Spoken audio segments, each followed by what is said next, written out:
جبکہ سیاسی حوالے سے بھی موئنر فیملی ایک مضبوط خاندان کہلاتا تھا۔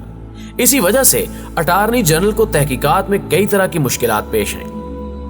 ناظرین گرامی، قریباً 4 ماہ کی مسلسل نگرانی اور جاسوسی کے بعد فرانس کے اٹارنی جنرل کو چند ثبوت مل گئے، لیکن مفروضات کی بنا پر وہ یہ کہنے سے قاصر تھا کہ حقیقت میں ایک خاتون موئنر فیملی نے اپنے ہی گھر میں قید کر رکھی ہے۔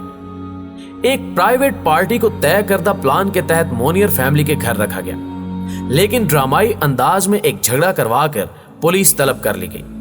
پولیس نے گھر کی تلاشی شروع کر دی اور ان کا شک درست ثابت ہوا۔ جنرل اور اس کے سہولت کار جب بالائی منزل پر پہنچے تو انہیں ایک چھوٹا سا کمرہ دکھائی دیا۔ تالا لگے کمرے کو کھولا گیا تو تعفن اور بدبو کے بھبوکے کمرے سے نکل کر پورے گھر میں پھیل گئے۔ آفیسرز اندر داخل ہوئے تو بیڈ پر ایک خاتون برہنہ حالت میں زنجیروں سے جکڑی ملی، جس کا جسم ہڈیوں کا ڈھانچہ معلوم ہوتا تھا۔ کمرے کے فرش پر غلاظت کے ڈھیر جا بجا بکھرے ہوئے تھے۔ اس خوفناک منظر کی سب سے ہولناک بات یہ تھی کہ بیڈ پر پڑی خاتون کے جسم کو کیڑے نوچ نوچ کر کھا رہے تھے اور زنجیروں میں جکڑی وہ بد نصیب عورت انہیں اپنے جسم سے علیحدہ کرنے سے بھی قاصر تھی۔ ایک پولیس افسر نے فوراً کمرے کی کھڑکی کھول دی تاکہ بدبو کم ہو سکے۔ اس خاتون کو فوراً ہسپتال منتقل کیا گیا اور علاج معالجے کی تگ و دو شروع کر دی گئی۔ ڈاکٹرز نے یہ انکشاف بھی کیا کہ متاثرہ مریض ایک عرصے سے سورج کی روشنی میں نہیں جا سکا۔ ناظرین گرامی، تحقیق کے دائرے کو وسیع کیا گیا اور فرانس کے اس مشہور و معروف خاندان کو حراست میں لے لیا گیا۔ تفتیش کے دوران کھلنے والے رازوں نے جنرل کے پیروں تلے سے زمین ہی کھینچ لی۔ وہ لڑکی جس کا نام بلینچ مونیر بتایا گیا، اس کی سگی ماں نے اسے قید خانے میں 25 سال سے قید کر رکھا تھا، جس کی وجہ یہ تھی کہ جب بلینچ جوان ہوئی تو اسے ایک غریب لڑکے سے پیار ہو گیا۔ وہ اس سے شادی کرنے کی خواہش مند تھی، لیکن اس کی سفاک ماں اس کا رشتہ کسی اونچے خاندان میں کرنا چاہتی تھی، مگر بلینچ بضد تھی کہ وہ اپنا فیصلہ نہیں بدلے گی، جس پر اس کے والدین نے اسے قید کر دیا اور ظلم و ستم کے وہ پہاڑ توڑے جن کو لفظوں میں بیان کرنا ممکن نہیں۔ ہفتوں سے کھانے کے نام پر سوکھی روٹی اور ناقابل استعمال سالن دیا جاتا۔ بیڈ پر جکڑے رہنے کی وجہ سے وہ چل بھی نہیں سکتی تھی۔ جب اس کی ماں نے اسے قید کیا تو اس کی عمر 25 برس تھی۔ تاہم 1901 میں جب بلینچ کو قید خانے سے رہائی ملی تو وہ 50 برس کی ہو چکی تھی۔ زندگی کے قیمتی 25 سال اس نے ایک بیڈ پر زنجیروں میں گزارے۔ ہسپتال میں بلینچ کا علاج کرنے والے ڈاکٹرز نے بتایا کہ وہ دماغی صلاحیتوں سے محروم ہو چکی ہے۔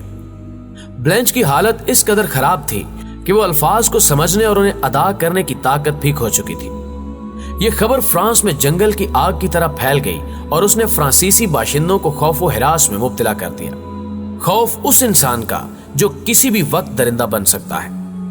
انسانی تاریخ میں اس واقعے کو انسانیت سوز واقعات کی لسٹ میں سر فہرست شمار کیا جاتا ہے، کیونکہ اس کیس میں ایک ماں نے ممتا کا خون کیا اور اپنی ہی کوکھ سے جنم دینے والی بیٹی کو ایک چھوٹی سی بات پر اتنی بڑی سزا دے ڈالی۔ معزز دوستو، بلینچ کی آزادی یعنی 1901 کے بعد وہ چند ہی سال زندہ رہ پائی اور 13 اکتوبر 1913 کو اس کی موت واقع ہو گئی۔ یوں سے سفاک اور پتھر دل انسانوں سے حقیقی رہائی مل گئی۔ دوسری جانب اس کی ماں کو جیل بھیج دیا گیا، جہاں اسے بھی بے رحم موت نے آ لیا اور یوں وہ اپنے انجام کو پہنچی۔ بلینچ کا ایک بھائی وکیل تھا، اسے گرفتار تو کر لیا گیا، لیکن اس نے عدالت میں اپنا کیس خود لڑا اور جیت گیا۔ اس کا موقف تھا کہ اسے اس بات کا علم ہی نہ تھا کہ اس کی بہن کو اسی کے گھر میں قید رکھا گیا۔ یہ جملہ اکثر بلینچ کی ماں محلے والوں اور رشتہ داروں سے کہتی پائی گئی کہ بلینچ اچانک ہی کہیں غائب ہو گئی اور اس کا کچھ پتہ نہیں چل سکا۔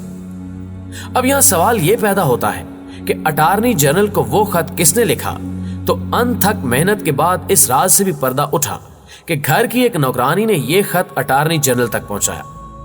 یہ نوکرانی موئنر فیملی کے گھر سال 1900 میں ملازمت پر رکھی گئی، تاہم اسے بھی اس قید خانے کا علم 6 ماہ کے بعد ہوا، جس پر وہ خاموش نہ رہ سکی اور اس نے ایک دن موقع پا کر تمام روداد خط کے ذریعے حکام تک پہنچائی۔ اس انسانیت سوز واقعے کو فرانس کی تاریخ کا سیاہ ترین واقعہ قرار دیا جاتا ہے۔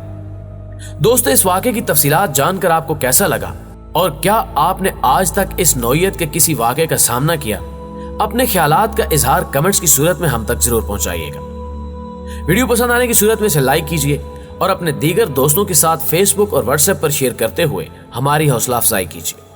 آج کی ویڈیو میں بس اتنا ہی۔ اگلی ویڈیو تک کے لیے اللہ نگہبان۔